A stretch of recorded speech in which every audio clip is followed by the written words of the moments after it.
So I'm delighted to welcome you to the ehandbook launch. It's been a long time coming, and some of us are probably more excited than others about actually getting there. I'd like first to acknowledge the traditional owners of the land upon which we meet, the Wurundjeri people of the Kulin Nation. Pay my respects to the elders past and present, and extend that respect to other Aboriginal and Torres Strait Islanders here today. So there's a few housekeeping notes before we start. The first is that please ensure your phones are switched off or on silent. Today's event is being recorded, so just keep that in mind, and make sure that when you ask questions you go to the standing mics, or they can be passed around. Do make sure you turn them off when you finish speaking, or we will enjoy what you're saying to your neighbour. The bathroom's located just out and down to the left, and there are emergency exits here and here. Should there be something untoward happen, Cara, who's at desk, will come and shepherd you out of the building. So we're hoping that today's event will give you a great opportunity to discuss the first 5 topics of the ehandbook. Particularly for Lisa Oro, who's the manager of the Maternity Clinical Network, who is sitting somewhere down the back, and myself, this is really quite an amazing day. This has been a long time coming. We're talking 4+ years, I think, and it came from when we were at one of our regional workshops and people present their cases, which we discussed, and it became obvious that it'd be a great advantage if we had something like the neonatal ehandbook, where people could get ready access, easy access to good current guidelines or information about how to provide the best possible care.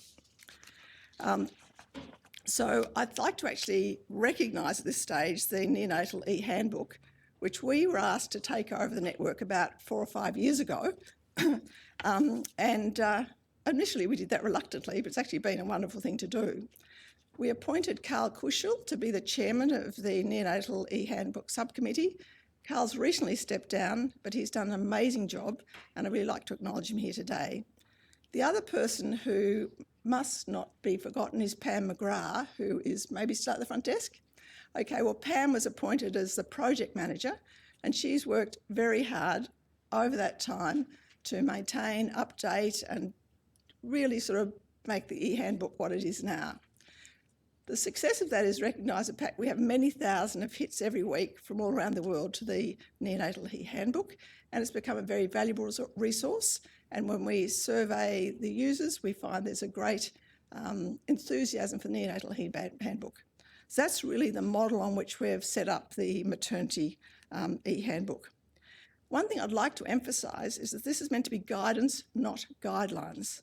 As those of you know who have developed guidelines, to develop a real guideline with primary source data that you're not really just using other guidelines is going to cost at a minimum $100,000. I'm involved currently with a safe sleeping guideline, and I think we're well up to $100,000. And to do that for a number of guidelines is just really too expensive. So in fact, this is guidance, and we call it guidance, and deliberately call it guidance. So we've actually unashamedly taken from other spaces, other guidelines to put together current information that people readily access and use very easily. As such, it's very much what we might call a living document. We'd appreciate your feedback today, because if there's things that you think aren't right, you'll have great opportunities to question. If there's feedback you want to give about how we could do it better, make it more accessible, we're very willing to do that. There'll be some extra things that you probably haven't seen or what the information you've got. There is going to be audit tools and patient information leaflets also available as part of each item. When I was considering the prolonged gestation of this ehandbook, being an obstetrician, obviously I started thinking about gestational length and longevity. And some of you will realise that longevity is related to gestational length. So for instance, if you're a mouse, your gestation period is 9 to 31 days, but you only live for a year or 2. If, on the other hand, you're a blue whale, you're pregnant for 1 to 2 years, but you live for up to 200 years. So given the ehandbook's taken 1,200 days, I thought it might be around long after we had all sort of disappeared off the planet. So just one other acknowledgement I'd like to make. One is to VMIA, who, when we eventually got people to decide that this was as good idea as we thought, VMIA came on board to support us financially, particularly in regard to learning modules and audit modules, and we greatly appreciate their support and guidance. Of course, having VMIA on board is very valuable to us. The last lot of people I'd like to thank very much is the IT people at the DHHS, and particularly Hayden Nichols and is it Cladar, which I think might be joining us for lunch today, and they've been incredibly responsive. This is something that's been a little bit different for them. We've used up a disproportionate amount of their time, but we really don't want to tell too many people that, and it's been a fantastic exercise. Last but not least, I want to thank Paul Howard, who Paul was once a registrar of mine. If you're around for long enough, everybody's been a registrar of yours. And he went up and spent quite a long time in Cairns and came back to Victoria. Hadn't been here very long, would have been here now 4 years. Came to head up obstetrics at Western. And I got an email from him saying, why don't you have statewide guidelines? So I had to write back to him, so we don't have statewide guidelines because we're not Queensland and, you know, there's not support for statewide guidelines. So we got the support to go ahead with an e-handbook. I thought, I know who I'll go to.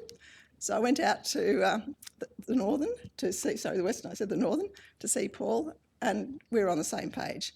And so he very rapidly came on board and has put a huge amount of time and effort into getting it this far. So thank you very much. And last but not least, Felicity Ockleshaw, who we appointed as a project manager 12 months ago, nearly 12 months ago. And so Felicity's been incredibly diligent, quite obsessive and very efficient at getting the topics that we've got to date up to date. So thank you very much. And then the subcommittee that we appointed, there's a number of you here in the audience today. I won't name you individually, but you might like just to stand up if you're on the Maternity ehandbook subcommittee. I know some of you. So thank you very much for all the work you've done, and it's been fantastic, and it's great to have people involved.